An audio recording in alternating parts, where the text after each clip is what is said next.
উত্তৰ গুৱাহাটীত প্ৰাক্তন শিক্ষক প্ৰাক্তন ছাত্ৰ-ছাত্ৰীৰ সমন্বয় সমাহাৰ কামৰূপ জিলাৰ বৰগাঁও কেটেকিঝাৰ উচ্চ মাধ্যমিক বিদ্যালয়ৰ বাকৰিত গুৰু শিষ্যৰ যুগলবন্দী আমাৰ কেমেৰাত 1979 চনত স্থাপিত হোৱা মধ্য ইংৰাজী বিদ্যালয়খনে শেহতীয়াকৈ স্বীকৃতি লাভ কৰিছে উচ্চ মাধ্যমিক বিদ্যালয় হিচাপে কেইবাগৰাকীও স্থানীয় সমাজকৰ্মী বিদ্যালয়খনৰ অৱসৰী শিক্ষাগুৰুত্ব প্ৰাক্তন ছাত্ৰ-ছাত্ৰীৰ সফল প্ৰচেষ্টাত বিদ্যালয়খনে লাভ কৰিছে এই স্বীকৃতি সেয়ে এই সকল সমাজ হিতৈষী ব্যক্তিক ৰাজহুৱাকৈ সম্বৰ্ধনা জনোৱাৰ উদ্দেশ্যে আয়োজন কৰা হয় গাম্ভীৰ্যপূৰ্ণ সম্বৰ্ধনা অনুষ্ঠান ঐতিহ্যমণ্ডিত কামৰূপ জিলাৰ হাজো শিক্ষা খণ্ডৰ অন্তৰ্গত বৃহত্তৰ বৰগাঁও কেটেকিঝাৰ দলিবাৰী দদৰা পচৰিয়া আদি বিভিন্ন অঞ্চলৰ কেইবাগৰাকীও বিশিষ্ট ব্যক্তিৰ ত্যাগ আৰু পৰিশ্ৰমৰ স্বীকৃতি স্বৰূপে জনোৱা হয় ৰাজহুৱাকৈ সম্বৰ্ধনা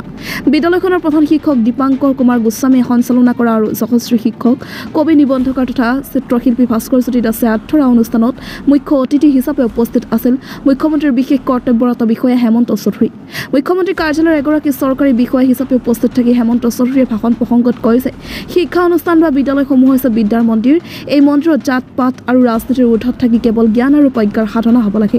এই ক্ষেত্ৰত সাধ্যানুসাৰে বিদ্যালয়খনলৈ চৰকাৰী সহায় সহযোগিতা আগবঢ়োৱা হ'ব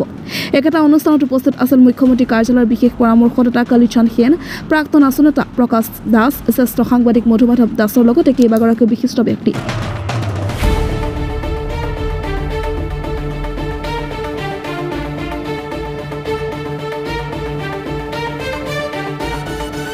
বিদ্যালয়খন উচ্চ মাধ্যমিক বিদ্যালয়লৈ যেতিয়া উন্নীতকৰণ হ'ল তেতিয়া যিসকল ব্যক্তিৰ অক্লান্ত চেষ্টাত এই বিদ্যালয়খন আজি পৰ্যায় পালে সেই ব্যক্তিসকলক আমাৰ প্ৰাক্তন ছাত্ৰ ছাত্ৰীসকলে এটা সম্বৰ্ধনা জনাব বিচাৰিলে আৰু সেই সম্বৰ্ধনা জনাব বিচাৰি আমাৰ বিদ্যালয়তে আজি অনুষ্ঠানটো আৰম্ভ কৰিলে আৰু আজি এই অনুষ্ঠানটো সফলভাৱে সমাপ্ত হ'ল আৰু ইয়াত আমাৰ বিদ্যালয়ৰ শিক্ষাগুৰুসকল তথা প্ৰাক্তন শিক্ষাগুৰুসকল আৰু বিশিষ্ট ব্যক্তি কিছু ব্যক্তিক আমি আজি ইয়াত সম্বৰ্ধনা জনালোঁ আৰু প্ৰাক্তন ছাত্ৰ ছাত্ৰীৰ এই পদক্ষেপে আমাৰ এই অঞ্চলতে এটা বিশেষ জাগৰণৰ সৃষ্টি কৰিছে আৰু মই ভাবোঁ এই ক্ষেত্ৰত সমগ্ৰ গাঁওবাসীয়ে এই অনুষ্ঠানটোৰ লগত ওতপ্ৰোতভাৱে জড়িত হোৱাৰ যিটো মানসিকতা সেই মানসিকতাটো ইতিমধ্যে তেওঁলোকে আৰম্ভ কৰিছে আৰু তাৰেই আজি প্ৰমাণ পাইছোঁ যে আজি এই সম্বৰ্ধনা অনুষ্ঠানটো সফলভাৱে সমাপন হোৱাৰ বাবে আমি আপোনালোকৰ এই অনুষ্ঠানত উপস্থিত থাকি আমি গম পালোঁ কেইবাগৰাকী নিৰ্দিষ্ট বক্তা ইতিমধ্যে উল্লেখ কৰিছে যে আপোনালোকৰ বিদ্যালয়খন বহুতখিনি সফলভাৱে আগবাঢ়ি গৈ আছে অনাগত দিনত কি পৰিকল্পনা আছে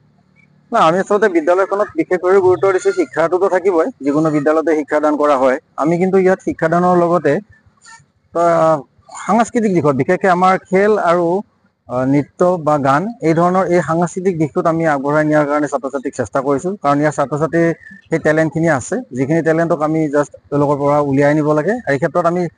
যথেষ্ট চেষ্টা ৰাখিছোঁ আৰু ইতিমধ্যে আমি বহুত ক্ষেত্ৰত সফলো হৈছোঁ আৰু মই ভাবোঁ আমাৰ পাঠদানৰ লগতে আমাৰ এই কাৰ্যটোৱে ভৱিষ্যতে ছাত্ৰ ছাত্ৰীবিলাকক হয়তো বিভিন্ন বিপথে যোৱাৰ পৰাও কিছু পৰিমাণে তেওঁলোকক ৰক্ষা কৰিব মোৰ বিশ্বাস হয় যিহেতুকে কোৱা হয় বিদ্যালয় মানুহ গঢ়াৰ কমাৰ শাল গতিকে আপোনালোকৰ এই কমাৰ শালত এতিয়া কি অসুবিধা পাই আছে আমি ইয়াত অসুবিধা আমাৰ বিশেষকৈ আমাক ইয়াত এটা কম্পিউটাৰ লেব লাগে আমাৰ কম্পিউটাৰ লেবৰেটৰীটো হ'লে আমি ছাত্ৰ ছাত্ৰীক কম্পিউটাৰ শিক্ষাটো আমি শিকাব পাৰোঁ ইয়াত যদিও আমাৰ শিক্ষকে কেতিয়াবা নিজৰ লেপটপ আনি বা তেনেকৈ কেতিয়াবা কিছুমান কাম শিকায় কিন্তু সেই ধৰণৰ শিক্ষাৰে সাধাৰণতে তেওঁলোকক ইমান উপকৃত হ'ব নোৱাৰে গতিকে আমি চৰকাৰক বিশেষভাৱে অনুৰোধ জনাম আমাৰ ইয়াত কম্পিউটাৰ লেব এটা লাগে আৰু সাংস্কৃতিক দিশত আগবঢ়া হিচাপত আমাক কিছু সাংস্কৃতিক সঁজুলিৰ প্ৰয়োজন আছে